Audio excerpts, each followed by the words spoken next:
open for business.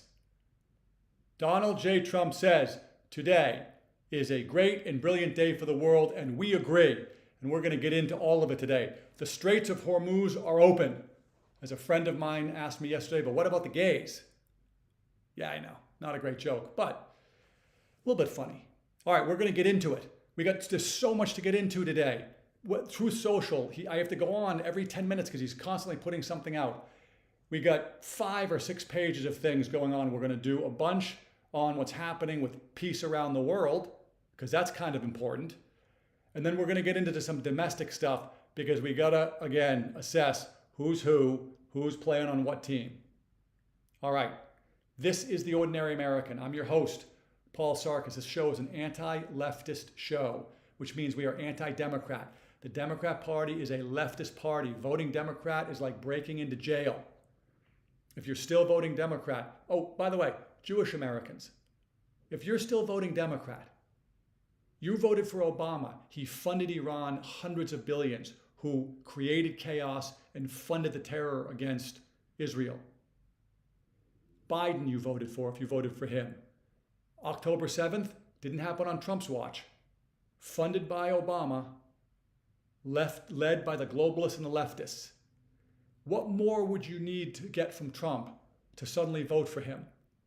He's got Hamas, Hezbollah gone, Iran gone, nuclear weapons gone. Israel's now, you got the border peace and they're going to develop Gaza. They've now got a peace with Lebanon, or soon to be peace. Those countries are talking for the first time in what, 30 years? What more could you want from a president than what Donald J. Trump has delivered for Israel? And by the way, for all the people who want to say that Donald Trump and America is led around by Israel, no, they are not. You were wrong. Trump put out today in a Truth Social, Israel is prohibited from bombing Lebanon anymore. That doesn't sound like Lebanon's in charge of him or in charge of us. Okay? We're going to get into it. This show called The Ordinary American, today, that is more important than ever. We look at things from an ordinary American's point of view. I'm just a guy in front of my great flag who loves God, his family, and his country. I observe, I watch, I read, I try to see what's going on and apply common sense. In many ways, Donald Trump, even though he's a billionaire and super successful, is more of an ordinary American than anybody on the left, and certainly anybody in elected office, the elites or the experts. Why? Because he looks at things from an ordinary American's point of view and then applies it. He saw Iran's a bad guy. We got to get rid of him. He's been talking about it for 40 years. Every other president had said, oh yeah, Iran's bad, we're going to bomb them. None of them did anything. None. By the way, not even Reagan. I see Donald, you don't have to like Donald J. Trump, by the way, as much as I do. I think he's the most consequential president, certainly in my lifetime. Reagan was the first one I voted for. And I think Trump and Reagan are connected by dotted lines over the other ones. All of the other ones are corruptocrats. All the other ones had other agendas. Some did some good things, some did some bad things, some did worse things, but none of them are like those two. And Donald J. Trump has now surpassed Reagan, in my view. Okay?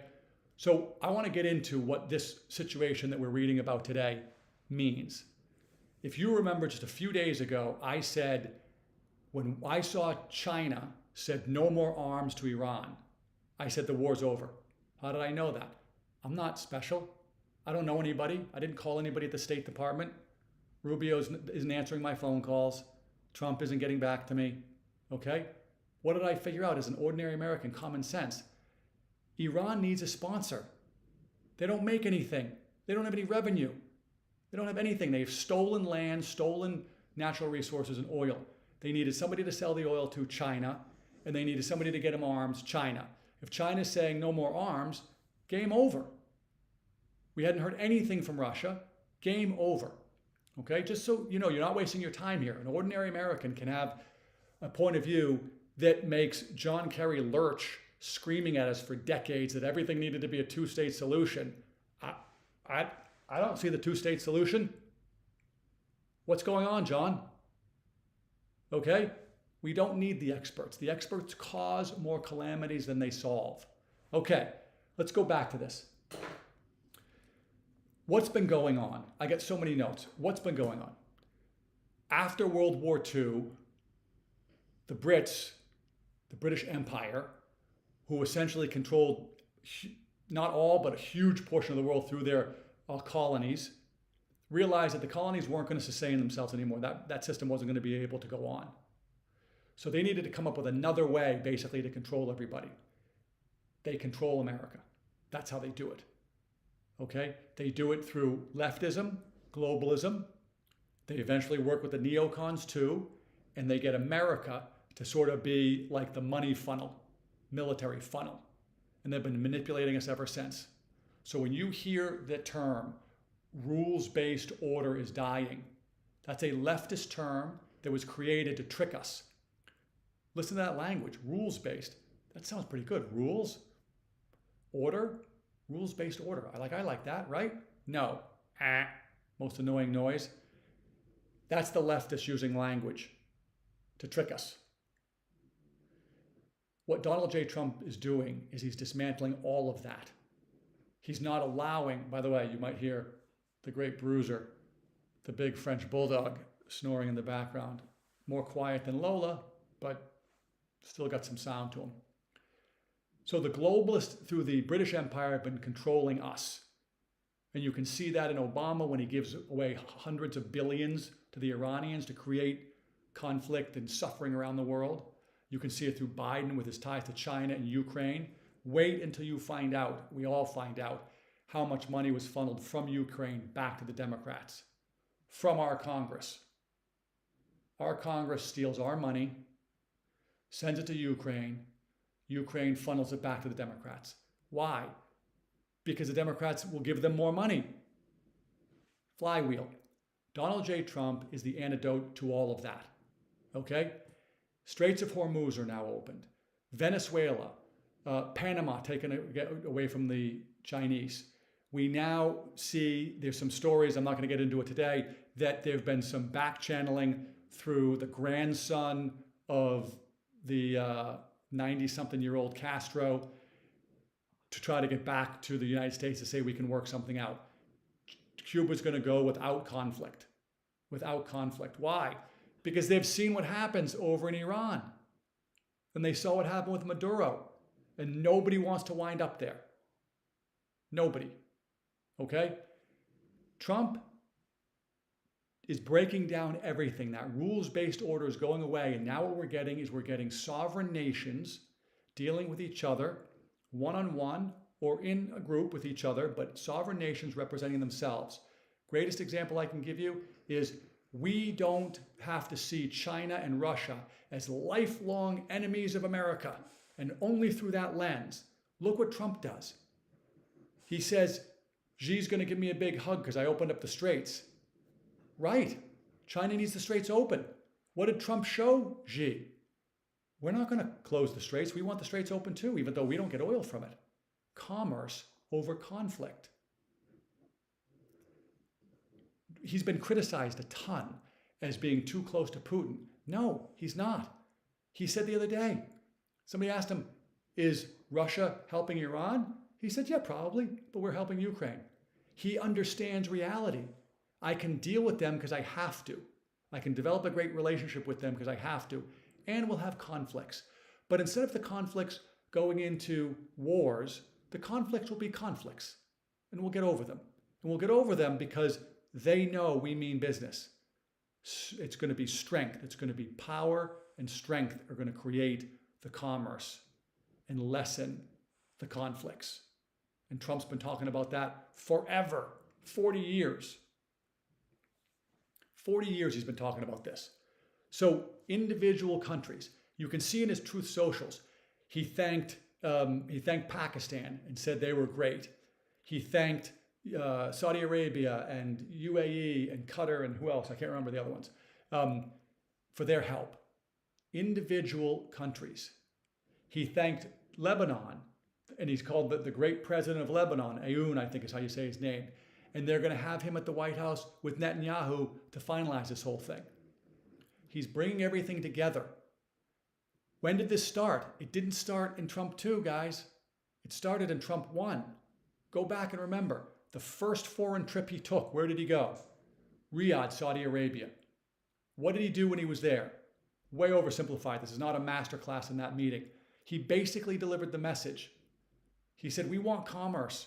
We don't want conflict, but you got to get rid of radical Islamist terrorists. Radical Islam has no place. You can have your religion, not the radical version. I guess they get the virgins. Version. Okay? That was an oversimplified take on what he went over there and did back then. By the way, who was in the room back then? People from Indonesia. Why is that important? Because as we went over yesterday, the US did a deal with Jakarta where it's a three-pronged deal that includes weapons and training and other things. It doesn't directly deal with the Straits of Malacca. That's coming through a surveillance agreement, but the straits aren't going to be closed. What Trump has been saying with Hormuz, with all these things, is we want commerce. You need to know that we're strong and we mean business. So don't get too crazy, but we'll deal with you one-on-one and figure things out. Compare and contrast, if that's a real thing, that situation to what the world's been giving us before that. The UN created Pakistan, endless conflict with India, on purpose. The conflict funnels money through the system, City of London. By the way, why do we read constantly that the mullahs had hundreds of millions of dollars of property in London? Because London is the epicenter of all the corruption. Conflict between Pakistan and India, not anymore. India was informed of everything that was going on. Trump kept Modi informed, and they're involved too. He is a master communicator. He is a master deal maker, and he is dismantling the rules-based order. Red alert, that's not a good thing, rules-based order, remember. And what he's replacing it with is sovereign nations doing individual deals, and yes, America is stronger. Why? We're re-industrializing. And by the way, this is good for the world. It's not good for the leftists, it's not good for the globalists, and it's maybe not good for the neocons. They all like all that stuff. The Iran terrorism tax, we've talked about that before. $5 to $15 a barrel of oil since 1947 have been going into the system because of Iran. That's gone. Oil before I came on was down to $84. It was down lower than that earlier. I suspect Trump says we're going to get the peace agreement sort of done here shortly, maybe over the weekend. If that happens, I think the oil will come way down. When Xi and Trump meet over in China, by the way, Trump's going there. Why? He's already shown him the power. He's already shown him in Iran. He doesn't have to power play him and make him come to Washington. There'll be another time for that. He's going over there. He's going over there. I assume at that the oil prices will come down again. I was talking to my friend over in Dubai. He goes by the name Ned, not his real name. Some of you know who he is. He was telling me that he doesn't think there'll be any reason for them to do a energy deal of any kind. Maybe LNG with China, but probably not. Because with the distance, if all of the straits are opened, it probably doesn't make a ton of sense. He said the only reason that might happen is if it was ceremonial. So who knows? Let's see. I was hypothesizing that maybe that would be announced over there to sort of show the world that even China and the US can do a deal together. Okay, so the guy from Queens that everybody loves to hate, by the way, I will bet that most people who have TDS, if you could calm them down, they would be able to eventually tell you that they have no idea why they really hate him. Mostly they hate him because they were told to hate him. And because they got kudos at certain cocktail parties. And when they were doing their corporate stuff, they got advancement because they agreed with all the DEI and nonsense and Trump sucks and all this stuff. But they don't really know why they hate him. There's nothing to hate. You were told lies. So just start asking this question to yourself. What if all the things I was told about Trump and the reasons why I'm supposed to hate him were lies? What then? Okay? So when the straits are open, What he announced something else today. What did he announce today? Oh, the nuclear stuff. We're not paying anybody. We're going to clean up all the nukes there. And remember what he said. He said that the prerequisite for doing a peace deal where the straits had to open. Straits were open this morning. Or maybe it was last night. Tough to say during the 24-hour time clock. Now they'll do the deal, and basically everything's agreed to. And remember what J.D. Vance said when he was pushed by Bret Baier about this in one of those interviews. And Bret Baier said, oh, well, it failed. And J.D. Vance basically said, no, it didn't fail. We agreed to most everything. We just couldn't get them there on the nuclear stuff. But remember, we hadn't talked to them officially in 47 years. So it took more than one meeting. It took a few meetings. That's not such a bad deal. And now we'll get there. Lebanon and Israel. That's going to be fixed. Okay? More peace. They're developing Gaza. Yes, it's going to take time. Yes, there's going to be hiccups. There's no utopia. That's a leftist thing. There's no utopia. All we're dealing with is trade-offs. Okay? So this is a great day. This was only possible because of Trump. How can I say that? Why could I say that? Why? Because no one else has ever done it. If it was possible, other people would have done it. Clinton could have done it. Obama could have done it. Bush could have done it. Biden could have done it. Nobody did it. What did we get under those other presidents? Suffering and death. October 7th.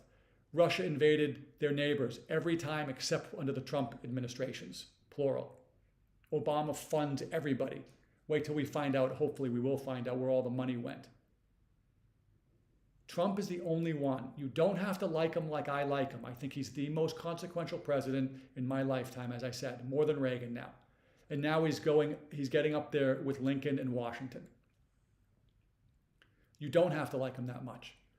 But you certainly should wake up enough to see that he is the guy that's doing the, pardon me, he is the guy who's doing the best things for America, all Americans.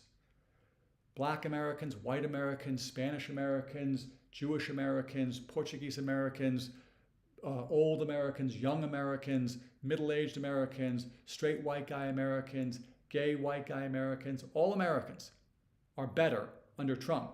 You may have been tricked in thinking, ooh, he's bad and I'm unsafe. You are not. And you were safer under Trump than anybody else. So we're going to celebrate today. Great day. By the way, Bitcoin, freedom money, was up to 78,000. I think it was down to 77-ish before I came on here. Public service announcement, not financial advice. Everybody should be studying Bitcoin. Everybody should be learning about certainly STRC and SATA. We've done videos on them. Go find them. Freedom money. Okay? All right. We're going to move on from this. Let me just check the notes. Oh, I know what I wanted to mention. I can't help myself. France has been poking its nose in Lebanon. By the way, I'm partly Lebanese, so I like to like Lebanon, and I've never been there. But France has been poking their nose in Lebanon forever. They're nowhere to be found. They're not welcome. Why? Because they've been why Lebanon has been so messed up, and the Middle East has been so messed up. So right after Trump announces the Straits of Hormuz are open, what does Britain and England do? Like desperate mutts wailing away to try to stay relevant in some way. They announce that they're going to help now and get the Straits open. And in fact, they did Trump is organizing major countries negotiating real peace agreements based around, by the way, the Abraham Accords done in Trump 1, commerce over conflict. France through Macron, what a buffoon. I mean, talk about a mutt. He announces that they're going to have a video conference to talk about the Straits. It would be hard. It's embarrassing. He, I guess, is a world leader, and he's organizing a video conference. I can just imagine what Trump and his inner circle were saying and doing in the privacy of wherever they were doing it, laughing at that guy. A total, complete joke. Okay, we're going to watch the next couple of days. By the way, no delusional stuff here. It is not utopia. It will not be smooth sailing for the rest of the time. There's no always and nevers. The world is a complicated place filled with bad people because we are all sinners. This is the best we can do, trade-offs. Will we get to a better place? Yes. Will there be ups and downs? Yes. Will there be ups and downs in Iran? Yes. Unfortunately, will bad things happen? Yes. But we're in a better place today than we ever have been before, thanks to Donald J. Trump. I can't wait to see James Carville's latest video. Okay, a couple more things. We're going to switch now to domestic stuff. You know, on the heels of tax day, I am just reminded constantly, Save America Act does it, that Dan Bongino says, and we repeat it here all the time because it's so important to repeat, the Republicans are not necessarily the solution to all the problems, but the Democrats are the cause of the problems. Holy cow, is that first part true? Not only are they not the solution, I mean, part of them, and I might even switch over to that other category, that they're really Democrats and they're part of the problem. The elected class, the elites, and the experts hate ordinary Americans. Hate us. They tax us with the threat of jail if we don't pay. There's a tax code that's so complicated that the IRS doesn't say you can do this and you can't do this. It says here are the guidelines, and then we go out and try to figure it out, and they decide on their own whether that was right or wrong. It's kind of like that great scene from the movie Vacation with Chevy Chase. He gets the family truckster fixed, and the mechanics are laughing at him. And he says, okay, how much do I owe you? And they say, how much you got? And he says, no, come on, I'm not kidding around. How much do I owe you? And they say, yeah, we're not joking anyway. How much you got? And he said, this is not right. I'm going to call the sheriff. And the guy whips out a badge and says, I'm the sheriff. That's the IRS. That's dealing with the government. Okay? They have the male anatomy to steal our money and then steal it again by giving it to themselves through the nonprofits, print more of it so the money we get to keep is debased, meaning it buys us less and less each year. Then they lecture us on how they're so smart and they should be in charge.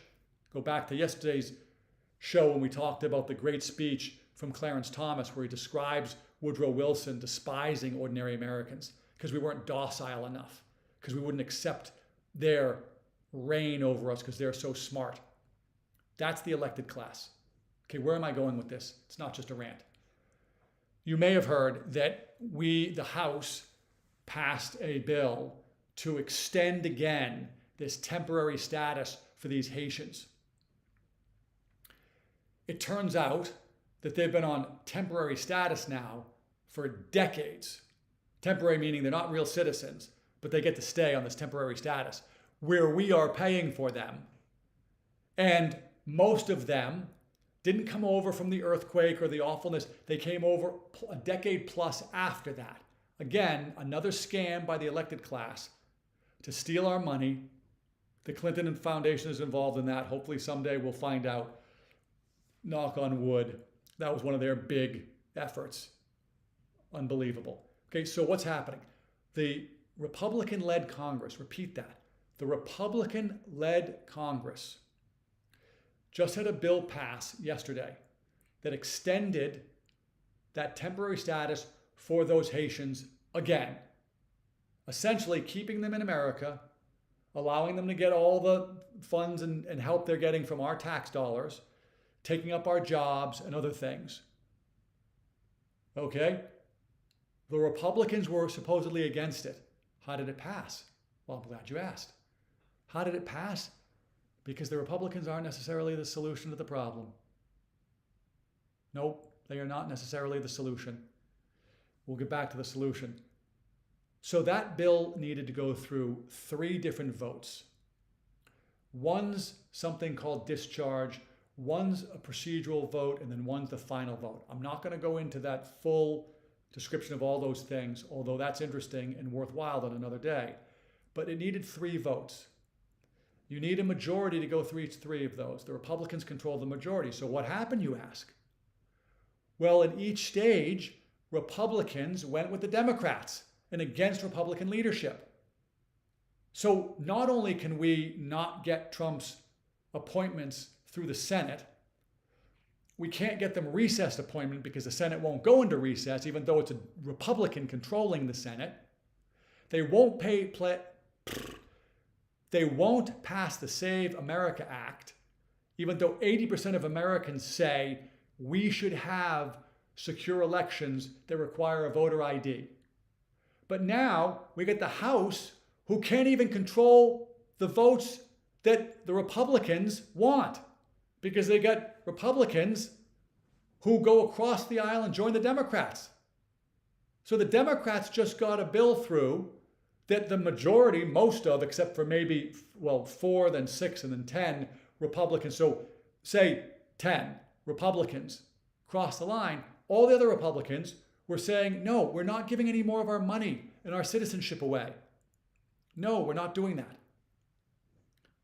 If we can't control the House when we control the House, what is going on? This is what Trump is up against. This is why I say, when I can, there's different workarounds we have. One, stay out of the system. Don't pay dues. If you're a teacher, you're paying to a leftist organization which is going to these leftist efforts like New York City and others. If you can not get involved in the health issues that the government pushes, which are all corrupt, changing because of Robert Kennedy, stay out, stay healthy, okay? But we can't even control the House when we control the House. Holy cannoli, what are we gonna, it's extremely frustrating. I'm remembering the great things that are happening today. Loads of great things are happening. But seeing this is really discouraging. By the way, that discharge vote, that is what they describe, what did I read in an article? A rarely used maneuver. So not only do the Democrats convince the Republicans to pass their agenda, but they use a rarely used maneuver. We can't get any rarely used maneuvers done in the Senate, but the Democrats can get it when we control the House. The Republicans are not necessarily the solution to the problem. Some of them are. Trump, but not these ones. So I wanted to go over that because that is just holy. I mean, oof, that burns my britches. Okay, that is not good. Okay, I'm gonna move on from that. We're gonna do one more domestic thing. I'm watching the clock, and I am gonna try to keep these episodes between 30 and 35 minutes, and we're right, getting up about that. But there's 2 or 3 other things before I get into Forgiveness Friday, which is my favorite part of the show. Very quickly, what are we seeing in the grand conspiracy case, in the stuff that Tulsi Gabbard has released?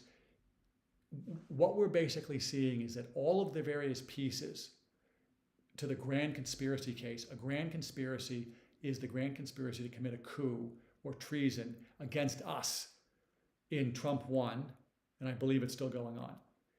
There is a grand jury been impaneled down in Miami, I believe it is, or South Florida. The judge overseeing it is Judge Cannon. She has shown a pretty darn good record of seeing what's really going on here and ruling appropriately. So she's doing it. We've heard that Brennan has been informed that he is the target right now of whatever investigation is going on. So I'm not going to go into all the specifics. I'm going to attack one specific angle and say that if we believe what we sort of see from movies and TV shows around cops and robbers and whatever, it usually takes somebody on the bad guy crew giving up information on the bad guy crew to really move things forward. It may not be the case in this one because the documents that the government needs produced are so thorough, and we've seen them, that if I were on the jury, from what I've seen, I think I could convict easily. Innocent until proven guilty, but can be proven guilty. But Brennan's been a leftist forever. But Brennan is not what you would call, none of them are, which is the point I'm bringing up. None of them are hardcore revolutionaries. These are not hardcore people that are going to say, I'm going to jail for the rest of my life, to preserve the leftist cause. I would be surprised if that's who these people are. They've grown up here in America. They've enjoyed the luxury of always having the authorities on their side, so they get to get away with things. That builds a certain softness.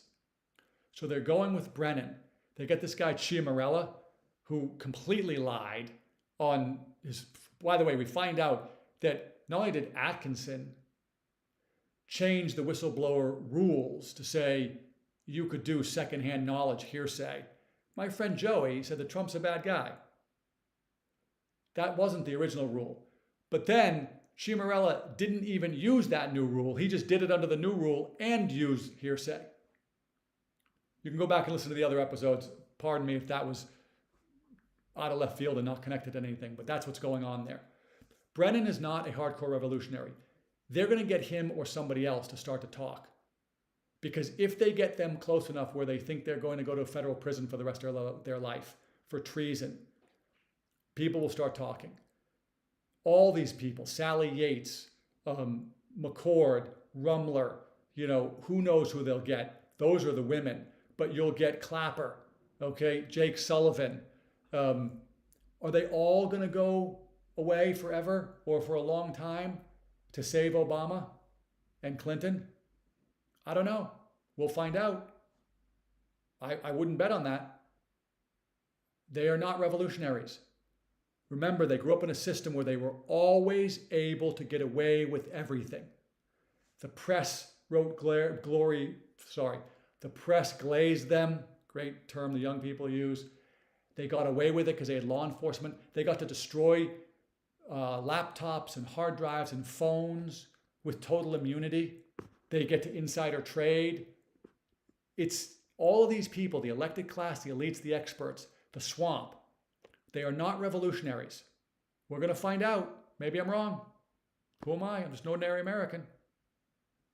All right, just wanted to bring that up. We'll see how it goes.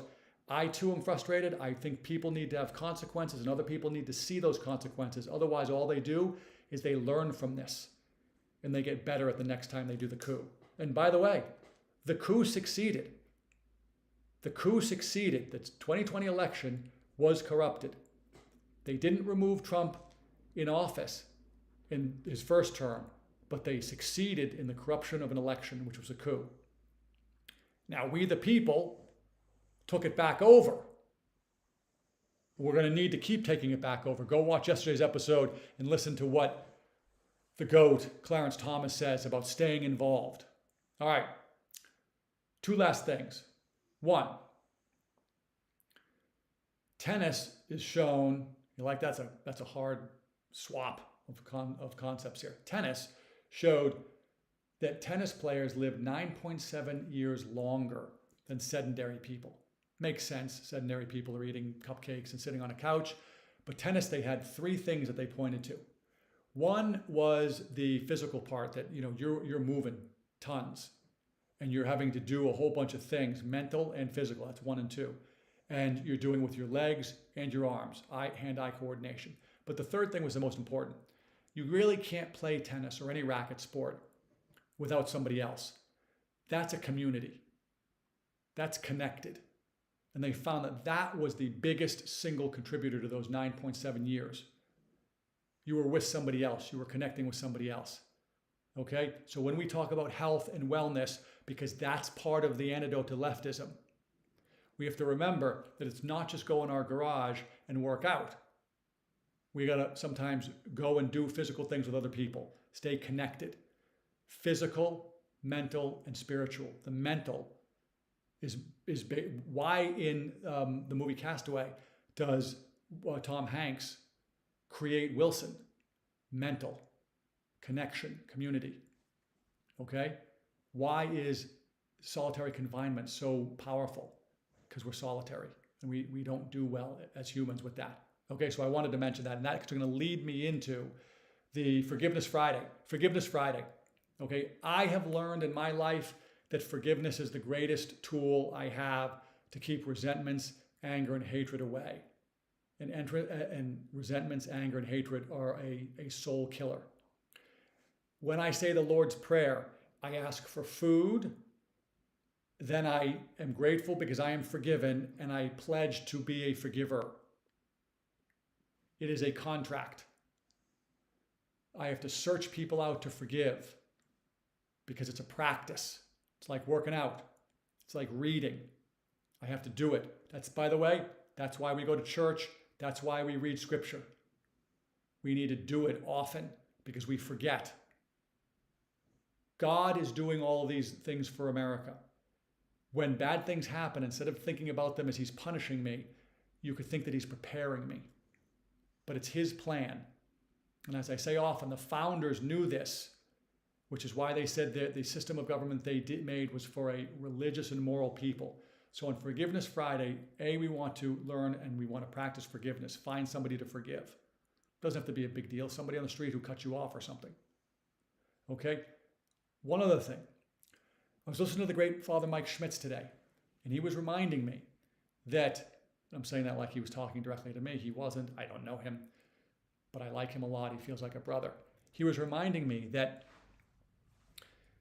God created the world for the church, but not the church in the sense of a specific building. The church is us, all of us. We are supposed to love him, but we're also supposed to love each other. Okay? We're also supposed to love each other. That gets back to the forgiveness. That gets back to the tennis playing with somebody else. It's hard to play with somebody else if I'm all filled with resentment and anger and I can't connect. We've got to connect. Okay, so my efforts are to learn to forgive and learn to connect. And of course, pray. All right, a very big day. A very big day. This is one of those days where I'm just going to look at the Bitcoin price and see where we are. Still at 77,000-ish. Okay? Freedom money. Donald J. Trump is leading the world in this great direction. And by the way, no one's as transparent as him. No one. Any other story is just a fairy tale. He tweets or Truth Socials all the time. Get a Truth Social account just to go see what this guy is saying all the time. Midnight, 4 in the morning, 6 in the morning, noon, 3, all the time. He's telling us everything. We're not waiting for some press conference. He does those too. What did he say? He said something great in a press conference the other day. They asked about the Iranians threatening to execute a woman. And he said, go ask the Pope about that. He has a conflict with the Pope. By the way, as a Catholic, I can have a conflict with the Pope. I need to love what God loves and hate what God hates, but I'm also allowed to have a conflict with the Pope. All right. That's us. That's the ordinary American for today. Go enjoy the day. Learn to forgive. Please like, subscribe, and follow. Those things help tremendously get the word out. Pass this on. Email it to somebody. Tell somebody. If you got a friend who's still voting Democrat, send them my way. Please. All right. Send us in any questions or comments. I'm going to do a short 15-minute one this week. I've got 2 topics. I'm not quite sure which one I'm going to do. It will be a secret. But if you got a recommendation, theordinaryamerican@proton.me. I'm on X at theordamerican. All of our stuff is there. All right. As I like to say, I am rooting for you. Please root for me. See you Monday.